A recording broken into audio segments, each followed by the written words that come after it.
G'day chaps, 'tis I, Clumpager139, and I can safely say that LEGO Batman Legacy of the Dark Knight lived up to the hype. Assuming of course that you go in with the right mindset. If you're looking for a down-to-earth, emotional, completely serious Arkham-like story with compelling characters and plot twists, I really gotta wonder why you thought you'd find that in a LEGO game. Because at its core, that's what this is more than anything else. I was born in it, molded by... Ah! Who put that there? I could have really hurt myself. A classic, brick-by-brick, nostalgic LEGO game, with a few extra goodies thrown in there to satiate us Arkham fanatics.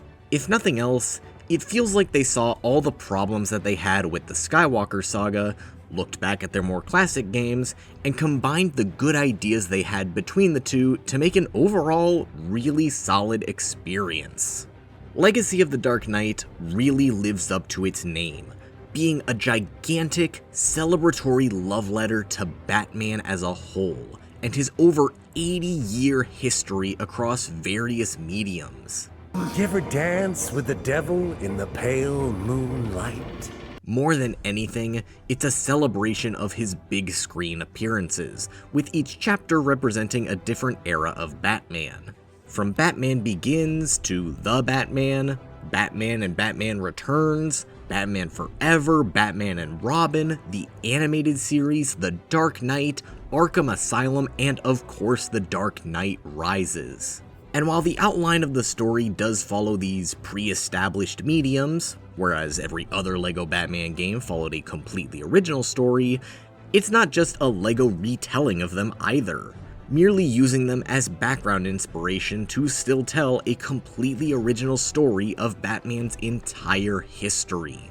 I do have to say though, they are heavily reliant on the comedy and fan service of this game, because the actual story and acting behind said story are not this game's strong suit. Meaning what, young man? I don't want to dump on the actors too much. I think they're doing the best that they can with the lines they've been asked to read, and the massive number of other iconic voices looming in the distance, silently judging them for their crimes. But I also can't help if every time I hear Batman speak, he just sounds like Solid Snake. Hey, careful with that. It's an antique, just like its owner. It's not just me, right? But honestly, none of that really matters. Remember that LEGO games were originally iconic for their grumbles. I'm not playing a LEGO game listening for the next Kevin Conroy. I'm here to laugh. And Legacy of the Dark Knight has those in spades. This game is friggin' hilarious from start to end, fully embracing the wacky side of Batman just as much as the dark and brooding. There is a joke every few seconds in this game. If you miss one, there's bound to be another right around the corner to absolutely bust your gut, as well as tons of incredible references and fan service to every single facet of Batman that we all know and love. No matter which era of Batman is your favorite, you will find it referenced somewhere in this game, and promptly made fun of. Martha! Martha? No matter how beloved a Batman or his villain may be, they are not safe from being made the butt of the joke. It's non-stop comedy from prologue to epilogue and everything you might do in between. It is glorious. Alright, well, look at the time. Yeah, to be honest, I'm kind of glad you're saying goodbye instead of... And you've done it again, haven't you? Just plain rude. Although one thing I'm left a little bit disappointed by is the lack of a few iconic villains.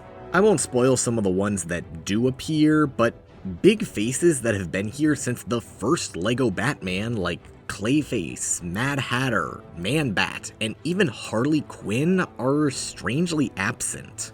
Some of them have references out in the overworld, sure, but these are some of the biggest faces in Batman's, especially LEGO Batman's, legacy, and they just didn't think to include them? To be fair, none of them have had live-action interpretations, aside from Margot Robbie for Harley, But there's a lot of other villains that are actually in this game who have had even less representation than that. But even with those glaring absences, the cast is absolutely stacked with some of the most and even least iconic villains in the Rogues Gallery. Again, it's a celebration of Batman's entire history, from the good... Whoa, whoa, whoa, whoa, whoa! Take it easy, sweetheart. You looking for me? The bad... Sure. The great... Wait till they get a load of me. And even the stupid. It's all here in its glory for you to admire. Just like I am going to admire this beautiful plastic city of Gotham. They really went all out designing a fantastic city for you to explore, with so many hidden secrets around every corner and so much beautiful detail. Seriously though, just look at the number of secrets across just this one section of the map. This has given Arkham Knight a run for its money. Again though, to criticize a bit, all this detail came at the cost of actually running the game efficiently. I have some decently powerful specs after a recent upgrade, and I was still getting some really bad lag spikes and random freezes while exploring the overworld. I even turned my graphics settings down a bit, and it did not help. Maybe if I turned it down a bit more it would have been okay, but I think that's pretty inexcusable that I'm on a 5090 and can't run a LEGO game at max settings without suffering consequences. It was especially bad whenever I was driving the Batmobile, so I ended up forcing myself to go gliding everywhere unless the car was specifically required. It's really unfortunate because this game is absolutely gorgeous. Vibrant colors, incredibly detailed textures, and a brilliantly designed city that I just want to spend time exploring and searching around. I know game design has gone downhill in recent years, but that doesn't mean we need to forget how to optimize our games, people. This is genuinely giving the Arkham Knight PC launch a run for its money. And that's saying something. It honestly makes me wonder if they could have taken the extra week that they initially had before bumping the game forward to work on optimizing. This game was supposed to come out a week later, so obviously they had plans for working during that week and just decided to slash them. One moment. Never could get these load times down. That said, this was only ever a problem for the overworld. During regular missions, which have their own dedicated areas, the game ran smooth as butter. Although the loading times between these areas were absolutely atrocious. I would genuinely be left waiting for multiple minutes on a completely black screen, wondering if my game had crashed because the load times were that long and didn't always have a load indicator. Again, please, optimize your games. But speaking of missions, we got a lot of them. And unlike the Skywalker saga, they actually feel like they were made being the priority rather than the open world. There's around 20 main missions throughout the game, of varying length, but just about all of them felt fully fleshed out and complete like a classic LEGO game. You've got simple but fun puzzles, exploration and secrets, oh so much beautiful destruction, and surprisingly in-depth combat that has no reason being as close to Arkham as it is. This is simply LEGO Arkham. There's no other way to put it, and it is absolutely glorious. It's not as in-depth as classic Arkham, though to be fair, I don't think anything ever will be, but it's far better than the classic LEGO combat formula of mashing the attack button and instantly winning because the game is for toddlers. You've got this classic free-flow feel, actual counters, dodges, and multiple gadgets for each character that seriously vary up how each of them feel. Despite the pitifully low number of playable characters at only 7, each of them plays completely unique from one another, making the levels never feel repetitive, even though they would almost always require the same puzzle elements and combat. For once, I was actually engaged with the combat of a LEGO game, instead of just pressing the attack button over and over again until I made it to the next puzzle room. This is especially amplified by the addition of various difficulty modes. I ran my playthrough on the hardest difficulty, Dark Knight, and let me tell ya, it was still incredibly easy because this is a game for kids, but it was far more difficult than any other LEGO game I've played. The looming threat of Dark Knight difficulty is that each level only gives you 3 lives, meaning you need to beat the entire level without dying more than 3 times, or else you need to actually go back to a checkpoint and try again.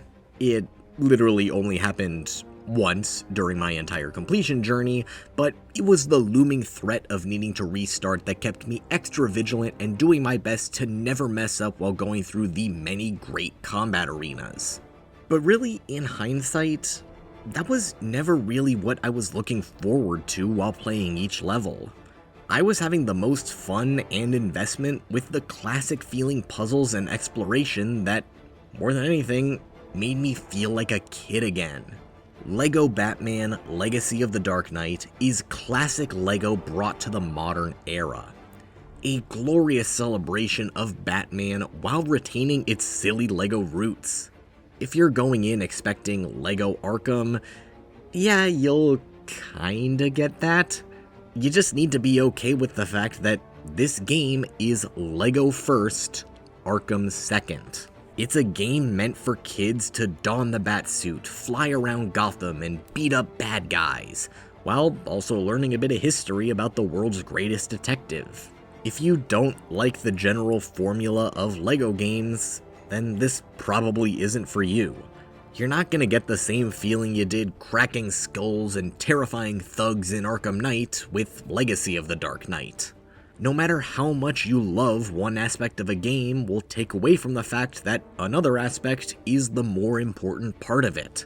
And the most important part of Legacy of the Dark Knight is being a LEGO Batman game, which it succeeded in on every single front. I highly recommend picking up Legacy of the Dark Knight for yourself, if for no other reason than to just feel like a kid again, playing those classic LEGO Batman games for the first time.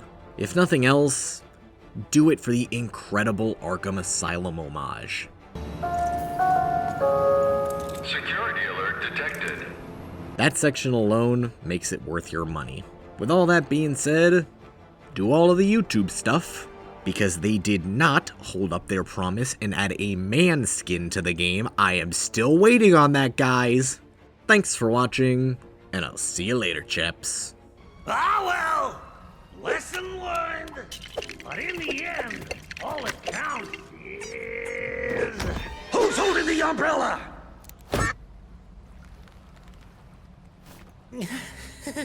Oh.